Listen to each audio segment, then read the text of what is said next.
जाता है। मिठाई से बचकर चलना अर्थात दुराचार से। अब देखो इसका अर्थ जो है हमारे संतों ने क्या लगाया। संत कहते हैं कि मिठाई से बचकर चलो तो दुराचार नहीं होगा। अर्थात जानते हो क्या बात है? मिठाई का मतलब हाँ, ठाड़ो तिलक और मधुरी पानी, दगाबाज की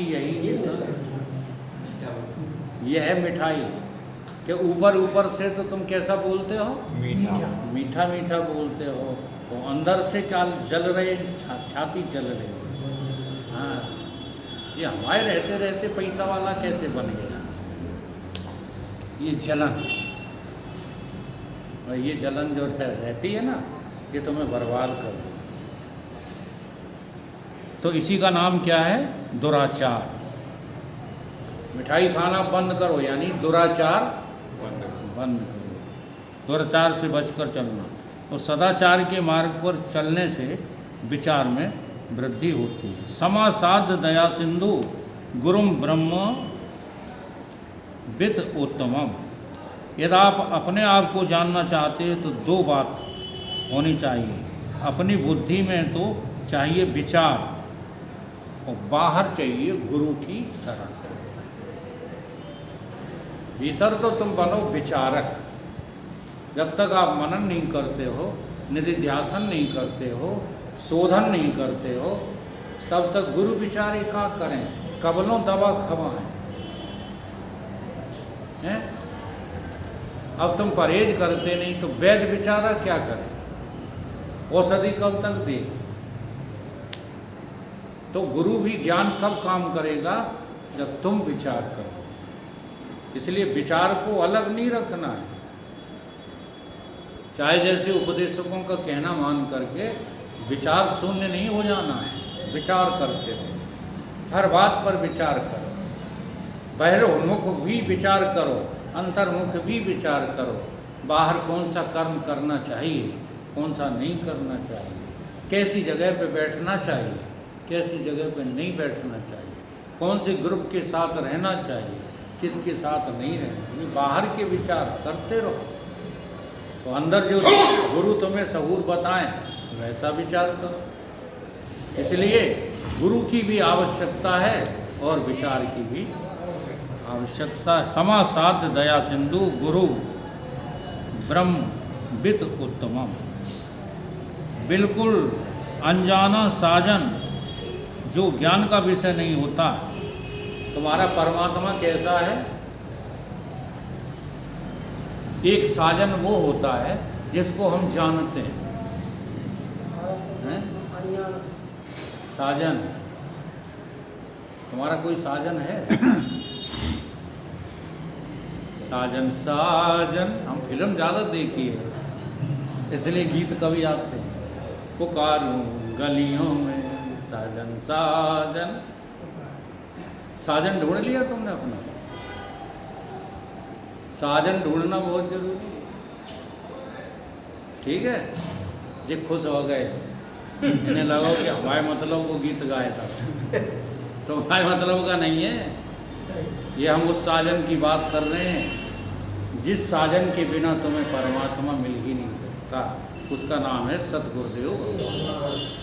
सतगुरु ही हमारे साजन बन गए। हाँ, गुरु करे छान के, पानी पीजे जान कर।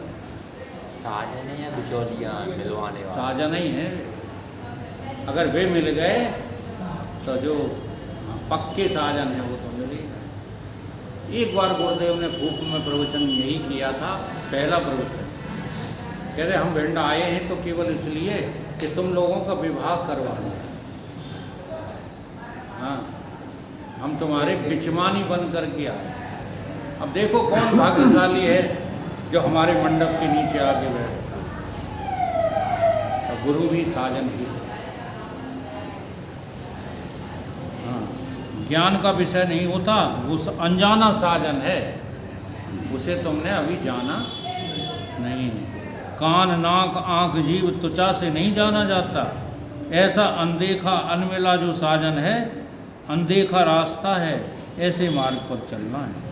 आपने कभी उसे देख लिया होता तो संसार का बंधन ही छूट गया होता। अगर वो संत तुमको मिल जाए ना, गुरु मिले तब जानिए, जब मिटे मोह संताप, हर्ष शोक व्यापे नहीं, तब फिर साजन अपने। फिर आप स्वयं साजन हैं, फिर साजन को ढूंढना नहीं पड़ेगा। जीवन मुक्ति का विलक्षण सुख आपको मिल गया होता। उसे देखने के लिए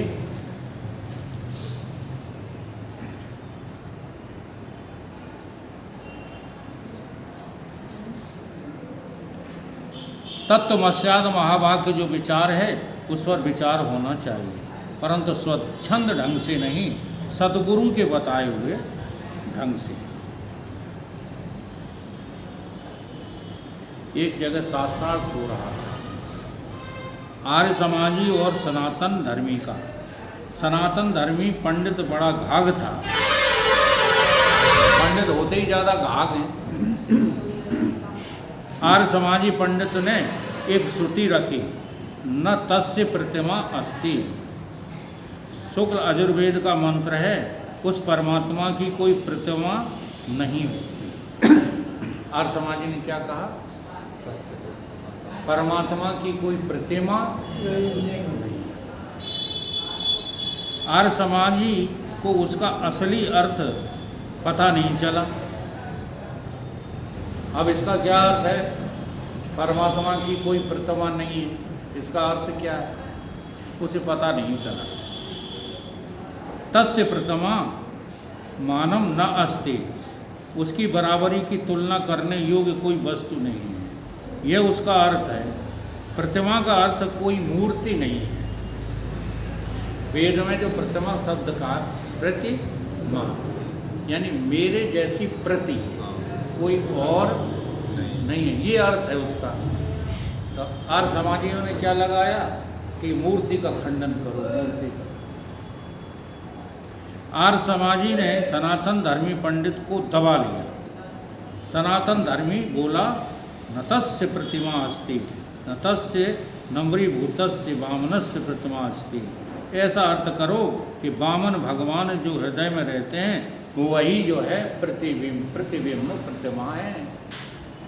वामन भगवान, वामन भगवान का क्या मतलब होता है? ये बावनी है भगवान नहीं, वो भगवान जिसके पास मन ही नहीं, उसे क्या कहते हैं? वामन। उनकी प्रतिमा, अब वे दोनों भिड़ गए। वे बोले बुलाओ बिचमानियों को बुलाओ, तुम जीते कि हम जीते। अब यही तो चक्कर है, दो वेदांती भिड़ जाएं तो फैसला को करें। फैसला कराने के लिए युग पुरुष जी को बुलाना पड़ेगा, हैं?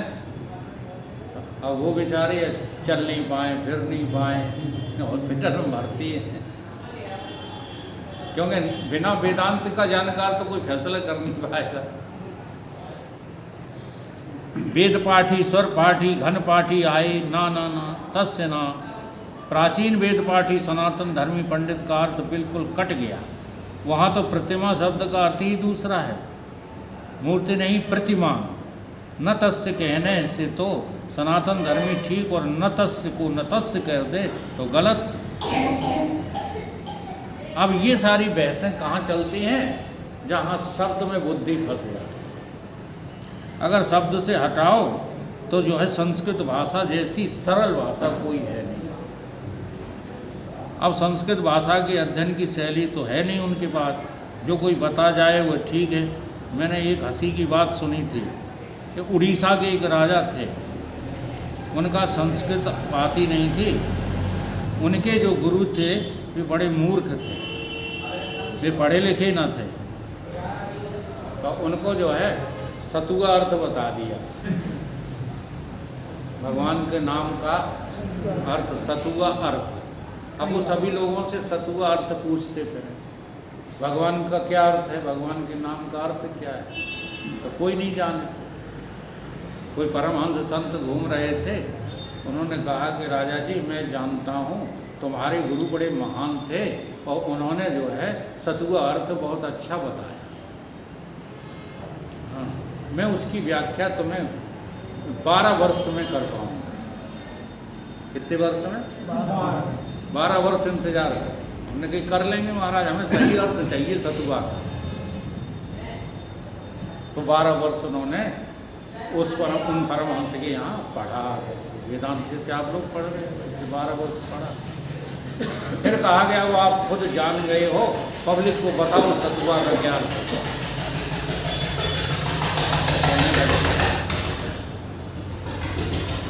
7 वर्ष व्याकरण पढ़। जी हाँ, अगर आपका संस्कृत का व्याकरण में रुचि नहीं है तो आप कोरी बातें ब्रह्म ब्रह्म चिल्लाते हो। जी हाँ, सिद्ध नहीं कर पाओगे ब्रह्म को। 7 वर्ष व्याकरण पढ़ो और 3 वर्ष में न्याय, न्याय माने शास्त्र दर्शन वगैरह, और 2 वर्ष में आत्मा लख सतुआ मिलो न भाई। सतुआ मिला ही नहीं। हाँ, ढोंगी गुरमुखों मिलो सो सतुआ गयो बताए, और सच्चे सतगुर अब मिले जिनने आत्म दियो। तो इसकी कोई प्रक्रिया है, कोई प्रणाली है, और हमारे महान पुरुषों ने इतनी कृपा की है। जी हाँ, कि वेदांत ग्रंथों में हिंदी का एक ग्रंथ है विचार सागर। जी हाँ, आपके 7 वर्ष खराब नहीं होंगे, 12 वर्ष खराब नहीं होंगे आपके। उस ग्रंथ का अवलोकन आप ठीक ढंग से करो। सब कुछ है उसमें, व्याकरण भी है, शास्त्र भी है, सब निहित है। लेकिन हमें कोई दिलचस्पी नहीं है। डेट लगाए दी बाबा ने शायद कि आप जब रहोगे यहाँ आश्रम में तब हम विचार सागर पढ़ेंगे। ठीक है ना, हम रह पाएंगे आश्रम पे न भी विचार सागर पढ़ेंगे। तो कम से कम उन्हें इच्छा तो है, आप लोगों को तो वो भी नहीं। किसी को है विचार सागर पढ़ने की इच्छा है? बोल तो कहेंगे जो शासकीय कर्मचारी हैं उनको तो हम बात नहीं कर पाएंगे, लेकिन और किसी की इच्छा है? हम पूछे चाहते काल ही विचार सागर लेकर चले। रखा है वहाँ पर अपनों ले चले विचार सागर। तो किसी भी जो है ऐसे गहरे ग्रंथ को पढ़ाने से रेगुलरिटी नहीं टूटना चाहिए। ये नहीं चलेगा मन होएगा हमारा तो आएंगे, नहीं मन होएगा तो हेलो आज जो है गुरुजी आज जो है फलाना काम, कुछ नहीं सीख पाओ। कभी इच्छा होती है? ये जो इच्छाएं होती है ना मंच पर बोलने की भारत, ये भी वासना है, वासना के अलावा और कुछ नहीं। अभी हमें परमात्मा की जरूरत नहीं।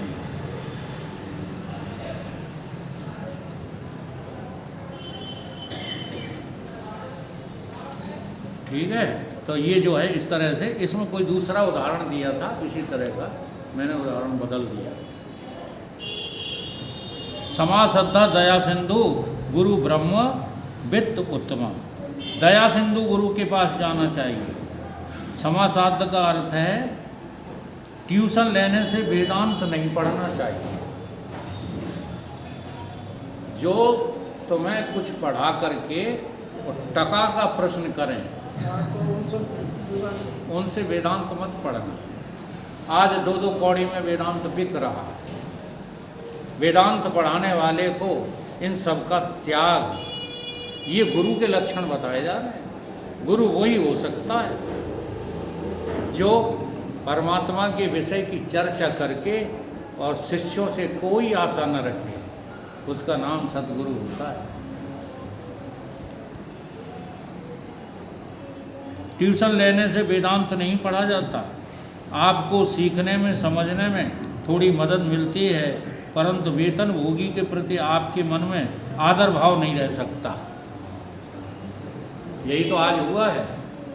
शिक्षकों की जो है आदर करना, शिक्षकों का आदर करना शिष्यों ने अब छोड़ दिया। उसकी वजह क्या है? ट्यूशन पद्धति, और कोई बात नहीं। पैसा तो ये लेते ही हैं, हम काय को पानी छुए। अब वो बात अलग है कि कुछ शिक्षक अभी हैं मौजूद जो संस्कार बच्चों को दे रहे हैं, तो एक आधे विद्यालय ऐसे मिलेंगे, नहीं तो ज़्यादातर अब यही हो गया। कॉलेज में तो कोई छूता ही नहीं पैर वैर शिक्षकों की प्रोफेसर। छुए जब कॉलेज में जो है ही नहीं है तो क्या काय नहीं, हमको याद है UK श्रीवास्तव पढ़ाते थे केमिस्ट्री, शायद एक आध आदमी ने देखे उनको, फिजिकल से केमिस्ट्री। हम उनके जूता कंधे पे लाद कर जुड़वाने के लिए जाते थे, और सुबह पैर छूते थे, शाम को पैर छूते थे, और इतने गजब की केमिस्ट्री पढ़ाते थे, टका एक नहीं लेते थे। मुझसे तो नहीं लिया, आप बनियों से लेते हो तो ले। पहले गांव के तो छोटे ऐसे जो है शिक्षक आदरणीय पूजनीय हुआ करते। तो आज ट्यूशनबाजी ने क्या कर दिया, हमारा स्तर ही खत्म कर दिया। तो उन्हें सदगुरु नहीं कहते, वेतन भोगी को समसाध दया सिंधु, अर्थात गुरु के पास सम्यक आसादन करे और उसके पास जाए। सम्यक माने विधिपूर्वक, श्रद्धापूर्वक, पादोपसंग्रह पूर्वक, नमस्कार पूर्वक उससे शिक्षा प्राप्त करे। गुरु कैसा होना चाहिए? दया सिंधु। दया सिंधु का अर्थ क्या है? दया का सागर। बंद करो उसको। ये सोचे कि देखो इस जीवात्मा को किसी बात की कमी नहीं है। ये गुरु ऐसा होना चाहिए जो सोचे, हाँ, सोचता रहे कि इस जीवात्मा को किसी बात की कमी नहीं, फिर भी ये रो रहा है, फिर भी ये तड़प रहा है, फिर भी ये प्रपंच में भाग रहा है। ये गुरु की सोच है। हाँ, अगर हमारी ऐसी सोच है, ध्यान से देख लो, तो तुम हमारा क्या संकट काट लो, चाहे जितनी बुराई करते रहो, हम तुम्हारे पीछे क्यों पड़े हुए हैं? इस सोच के कारण पड़े हुए हैं कि तुम्हारे पास कुछ कमी नहीं, लेकिन तुम कमी की तरफ दौड़ते रहते। तो ये दया आती है हमें, क्यों दौड़ रहे हो कमियों की तरफ? दया सिंधु, गुरु को दया का सागर होना चाहिए। जीवात्मा को किसी बात की कमी नहीं है, फिर भी वो कामी है, क्रोधी है, लोभी है। वह भूल से अपने को कामी, क्रोधी, लोभी मान रहा है। यह नरक स्वर्ग में जाने वाला, आने वाला नहीं है। तुम्हें लगता है ना कि स्वर्ग जाएंगे कि नरक जाएंगे? तो कोई नहीं स्वर्ग नरक जाने वाले, ये गुरु को पता है। परंतु वह अपने नरक स्वर्ग जाने वाले मान रहा है, इसलिए ये जन्म मरण से रहित है, परंतु भूल से अपने को जन्मने मरने वाला मान रहा है। मास्टर साहब, आपके प्रश्न का जवाब, आपका न जन्म होता है न मरण, इसलिए आगे की योजना ही छोड़ो। जब जन्मना पड़ेगा ये योजना छोड़ दो। अगर मरोगे नहीं तो जन्मोगे भी, ये योजना बनाओ। हाँ, मरना नहीं, कोई जन्मना था। लगता है सर? नहीं, लगना चाहिए। देखो, और जब ये लगेगा कि हम जन्मेंगे नहीं, मरेंगे नहीं, उसके साथ और बातें भी लगेंगी, पोल हाल खुल जाएगी। नहीं तो कचाजी से कहलवा लो, न जाए थे मरिए थे, भारत हवाई चिल्लाते हैं स्टेशन, न जाए थे मरिए थे। लगता है क्या? लगना चाहिए। यह देह वाला नहीं है, परंतु भूल से अपने को देह वाला मान बैठा है। यह अनर्थ केवल समझ के फेर से है। हाँ, एक बार जा रहे थे रामनाथ सिंह के पुरा, तो बाजरा में से जो है कोई फड़फड़ा के निकल पड़ा। रात हो गई थी, हम रातों को आधी रात को गए हैं रामनाथ सिंह के पुरा। जब यहाँ देर हो जाती थी किसी काम धाम में, तो भाई साहब को कहना था आना जरूर है, तो हम रात को भी पहुँचते थे। तो धर निकला वहाँ में से। हाँ, अब एक सज्जन आते हमारे किशन संगाती, किशन तो नहीं थे, और भूत था, भूत तो हमने स्पष्ट देख लिया चरखा। क्या था? चरखा। तो वहाँ जी जिक्र किया तो एक सज्जन बोले, बातों की हेर फेर बातों का फिरका, जाए तुम भूत कहो हमने देखो चरखा। वही हालत यहाँ पर है किसकी? जीव की। जीव कहता है संसार में बहुत जरूरत है, जो की जरूरत है उसकी भी जरूरत है। ज्ञानी कहता है कुछ संसार नाम की चीज है ही, जन्म मरण होता ही यह मुझे दिखता है। देख के कहना, केवल सुन सुना के नहीं। जैसे नुक्ता के भेद से खुदा जुदा हो जाता है, समझ के भेद से ये व्यक्ति इतना दुखी हो रहा है, तो गुरुजी के हृदय में दया, गुरुजी का हृदय द्रवित हो जाता है, दया पैदा हो जाती है, करुणा पैदा हो जाती है, और वो दया के सागर बन जाते हैं। उन्हें सद्गुरु कहते हैं, जिनके भीतर दया ही नहीं, तो वो कैसे जो है गुरु है। दूसरे का दुख देखकर उनके मन में दया आ जाती है कि हाय इसका कैसे कल्याण करें, तो गुरु के हृदय में दया का भंडार होता है।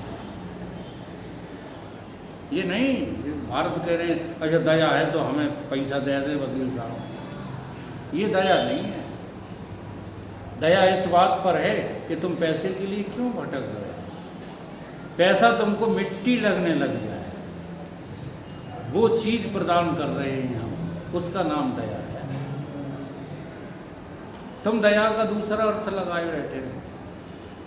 तो गुरु लोभी शिष्य लालची, दोनों खेले दाव, और दोनों बीच में डूब मरे जस पत्थर की नाव। अब पत्थरा की नाव पे बैठ गए चेला और गुरु, दो बचेंगे। तो भगवान ने कहा कि तुम कितने भी बड़े पापी बने रहना, पापियों में भी चेत असि पापेभ्या सर्वेभ्या पापोत्तमा उत्तरा, केवल तुम मेरी ज्ञान रूपी नौका में बैठ जाओ, मैं तुम्हें पार कर दूंगा। और वही दयालु गुरु होते हैं जो कहते हैं कि तुम हमारी नौका में बैठो तो हैं, हमारी बुद्धि रूपी कन्या के साथ विवाह करने को तैयार तो हो। तुम तो डर रहे हो हमारी बुद्धि रूपी कन्या से, कहते बचाओ वकील साहब से, बच के रहना। ठीक है, अब हमारे शरीर में उतनी सामर्थ्य नहीं रही कि हम मोटरसाइकिल से दौड़ दौड़ के तुम्हारे घर जाए, पकड़ पकड़ के ले आओ। डर डर के मारे नहीं आते हो सत्संग, और कोई बात नहीं। तुम्हारी चले तो तुम दौड़ दौड़ के जाओ। अब कहते हमारी चलन नहीं देते, तो चलने कैसे दें तुम्हारे? तुम गलत चाल चल रहे हो, उसको कैसे चलने दें? नहीं आ रही बात समझ? हमारी चाल में चलो, हमारी भी जय जय, तुम्हारी भी जय जय। एक आदमी अपने घर में था, नशे में आ गया, तो उसको मालूम पड़ने लगा कि मैं नदी में गिर गया। वो है घर पे, कमरे में बैठा है, लगा ली एक जो है पौआ, अब कह रहा हम नदी में डूबे जा रहे हैं। अब वह चिल्लाने लगा, मुझे कोई घर में पहुंचा दो, मुझे कोई नदी पार करा दो। अब क्या करें? क्या उपाय करें? मोटर मंगाएं कि बोट मंगाएं, नाव मंगाएं, क्या करें? कछु मंगाने की जरूरत है नहीं, बल्कि ज्ञान रूपी खटाई उसको जो है पिला। नशा उतारना है या नशा सर्वभूतेषु तस्यम जागृति संयम, ये सूत्र लागू हो रहा है कि नहीं? सब नशे में हो। तुम दूसरों को कहते हो शराब पिए ढोला करता है, अरे वो तो जो है द्रव्य पदार्थ की शराब पिए फिरता है। तुम तो सदियों से शराबी हो, तुम क्यों नहीं पीना छोड़ रहे हैं? बस तुम्हारी शराब उतारना है, तुम्हारा नशा उतारना है, बाकी तो तुम हो ही जो हो सो हो।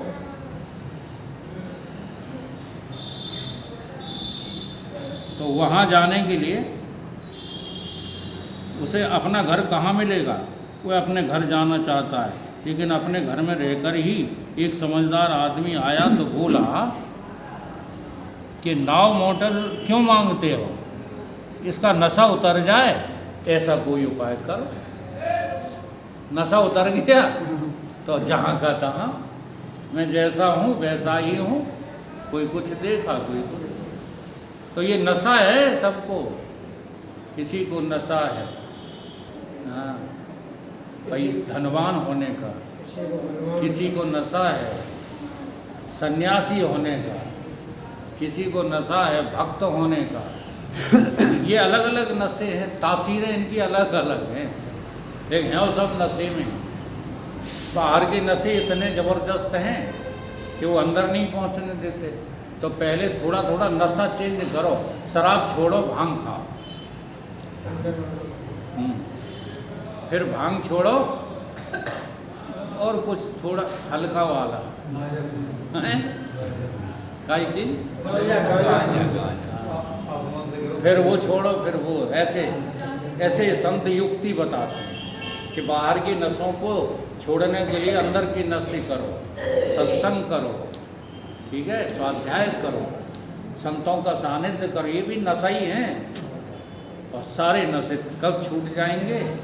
जब वो जो है तुमको ज्ञान रूपी खटाई का सेवन करने को मिले।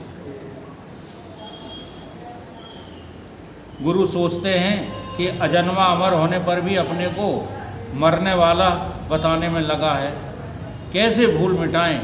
दया सिंधु गुरु के दिल में दया आई, समूची भूल मिट गई। ऐसी दया कहाँ मिलेगी? कई ब्रह्मवित्त उत्तमम, ब्रह्मवेत्ताओं में जो उत्तम है, ब्रह्म ज्ञान हो जाना ब्रह्मवेत्ता होना कहलाता है। लेकिन उन ब्रह्मवित्तों में भी जो उसको स्पष्ट करके हमको बता, एक वो भी होते हैं जो अपना काम बना लेते हैं और अकेले में रहते हैं, लेकिन वो इतना श्रेष्ठ नहीं है। उन ब्रह्मवेत्ताओं में भी उत्तम वो है जो उस ब्रह्म तत्व को ज्यों का त्यों दूसरे के सामने भी स्पष्ट करने की कला जान जाता है। वो ब्रह्मवेत्ताओं में क्या है? उत्तम। उत्तम, उसी को सद्गुरु कहा गया। युग पुरुष जी जैसा इसलिए हम कहते हैं, दूसरा कोई महात्मा अभी वर्तमान युग में है ही नहीं। मैं झूठ नहीं बोलता हूँ, है ही नहीं। और नहीं तो एक से एक महात्मा पढ़े हैं, ऐसे ब्रह्मज्ञानी पढ़े हैं जिन्होंने आज तक दाल रोटी के अलावा कुछ देखा ही नहीं संसार में, ब्रह्मबोध हुआ है उनको, ऐसे भी पढ़े। लेकिन तुम्हारी दृष्टि में वो ज़्यादा उत्तम लगते हैं, लेकिन शास्त्र कह रहा है, वेदांत कह रहा है कि उत्तम वो हैं जो इस तत्व को ज्यों का त्यों दूसरे को भी स्पष्ट करके रखें, तभी तो वो सद्गुरु कहलाएंगे। दया के सागर, ब्रह्मवेत्त उत्तमम, ब्रह्मवेत्ताओं में उत्तम, श्रोतीय ब्रह्मनिष्ठम। गुरु खुद ही ब्रह्म न जानता हो तो काशी के पंडितों का नाम लेना ठीक नहीं है। हमने बड़े बड़े पंडितों से सुना भी है और उनका मन स्थिति को देखा भी है। हमसे उन्होंने कहा कि आप हमारा शोक मिटा दीजिए। ईश्वर कृपा से ऐसा एक पंडित अभी भी जीवित है। स्वामी अखंडानंद जी का ग्रंथ है ये, वो कह रहे हैं एक पंडित अभी भी ऐसा है हमारी नज़र में। कैसा? जिसे वेद शास्त्र उपनिषद कंठस्थ है और रोता है आकर, कहता महाराज हमारा शोक कैसे? इससे शोक मिटने वाला नहीं है। ये जो शब्दों की झड़ी लगाते हो, इससे शोक मोह लोभ मिटने वाला नहीं। वे बोले वेदांत शास्त्र में ऐसी कोई पंक्ति नहीं है। हाँ, श्लोक तो छोड़ो, पंडित जी क्या बोले? ऐसी कोई पंक्ति नहीं है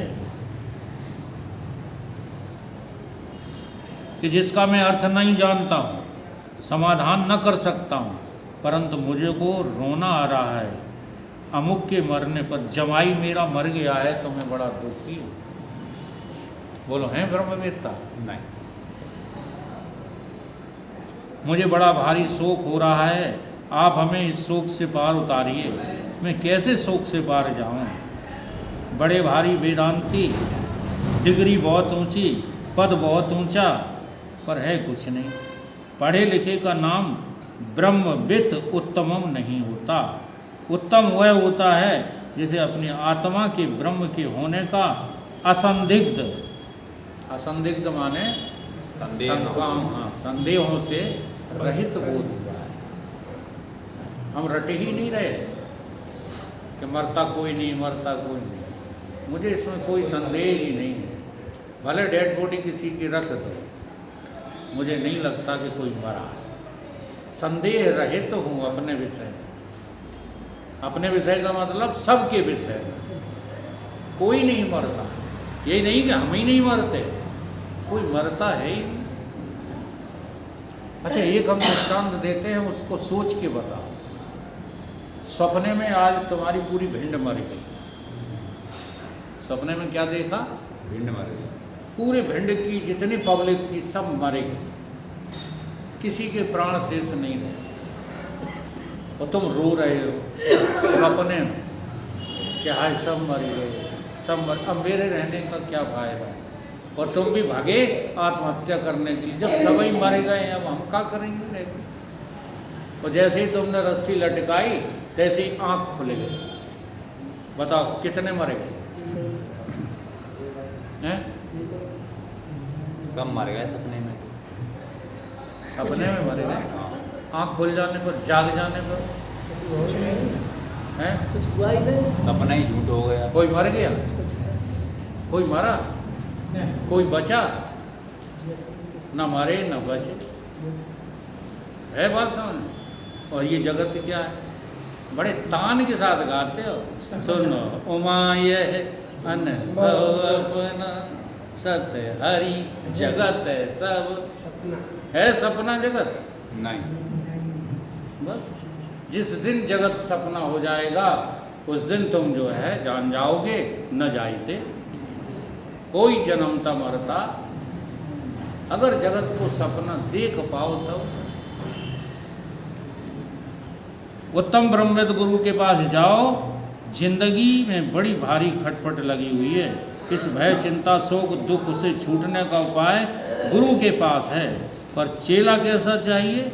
चेला लोगों को इसकी कोई परवाह नहीं होती है। हम कैसे भी हैं, गुरु हमें ब्रह्म ज्ञानी चाहिए। हम कैसे भी हैं, गुरु कौन चाहिए? ब्रह्मनिष्ठ ब्रह्मसूत्री चाहिए, तो काम बनेगा। एक दृष्टांत देकर बात को विराम देते हैं, इसमें तो हो चुकी है। एक बहुत हाई टेंशन लाइन खुले तारों की, ठीक, खुले तारों की, और तुम पूरे रबड़ से जड़े हुए हो। हाथ में रबड़, पैर में रबड़, शरीर में रबड़। बताओ करंट पास होगा? नहीं। भारत पास हो जाएगा करंट? नहीं। नहीं हो जाएगा। और अब क्या करो? तार पे रबड़ चढ़ा दो, तुम अपनी रबड़ें उतार दो, फिर पकड़ो तार को, तो करंट पास होगा? नहीं। तो जैसे गुरु हैं, कैसे? छल कपट रहित, हाँ, प्रपंच रहित। तो तुम प्रपंच रहित ना हो, कोई बात नहीं है, कम से कम प्रपंच के गुलाम तो न रहो। तो शिष्य को भी कुछ होना चाहिए कि नहीं गुरु के लिए? होना चाहिए। तो जब शिष्य नंगा हो जाएगा तो गुरु का करंट प्रवेश कर। बोलिए सतगुरुदेव भगवान